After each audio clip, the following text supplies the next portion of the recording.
Folks, in today's video, I'm going to talk about different sectors, the various sectors of the S&P. Now, believe it or not, now I do videos almost every day.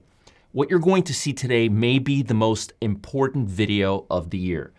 This is eye-opening, and this will help you trade better in 2020. Now, here's the thing. In 2009, 2008, 2010, 2011, the stock market was in the beginning stage of a bullish run.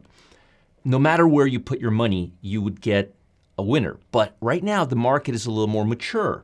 So you have to be more focused in the sector that you invest in, the various sectors. For example, right now we're looking at a daily sector heat map.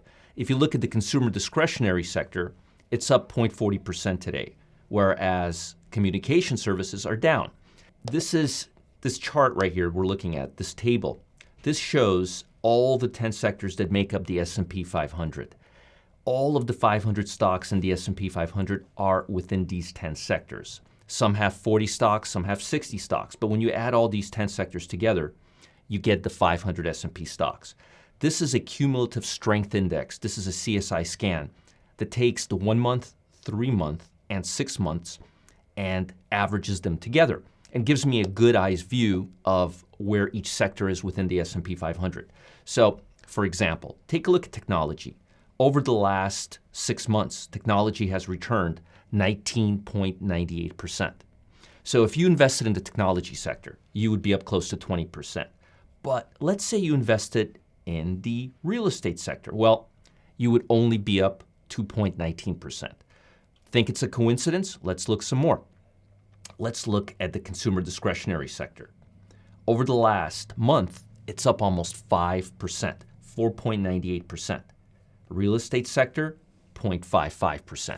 So the sector that you're focusing has a huge impact on the overall portfolio, especially right now. This is not the time to be completely invested in the SPY or the S&P 500, where you can just put your money in and get 20% return.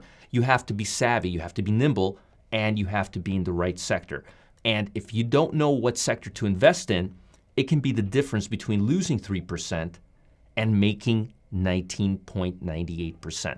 For example, let me show you something interesting. This is the NASDAQ 100. We have the highest overbought level right now in the NASDAQ 100 that we've had in the last decade. That's right, in the last decade. We haven't had levels like this since 2009. Let me show you this right now. This is 2009.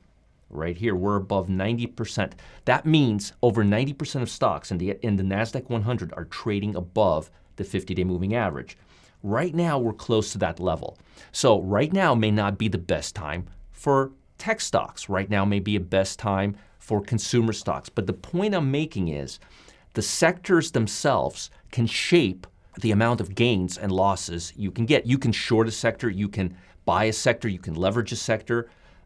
There are various ways to trade it, and 2020 is going to be the year that we're going to be doing major sector analysis. And it can be a difference, literally, of between making 20% for the year if you're just buying and holding, or losing 3 or 4%. So I don't want you to be in that position. So again, 2020 is the year that we're going to be more nimble and more focused on different sectors. And that's going to be the biggest difference in your trading for 2020. Hope that helps. Folks, I just put together my most important training of the year. It's called Turning Point 2020. It covers the stocks and sectors that I expect to perform best over the next 12 months. I even make 5 major market predictions that should help you navigate what I expect to be a very tricky and volatile market next year. The training is coming down soon, so if you haven't yet, I urge you to watch it now. Click the button below. Watch it now. Talk soon.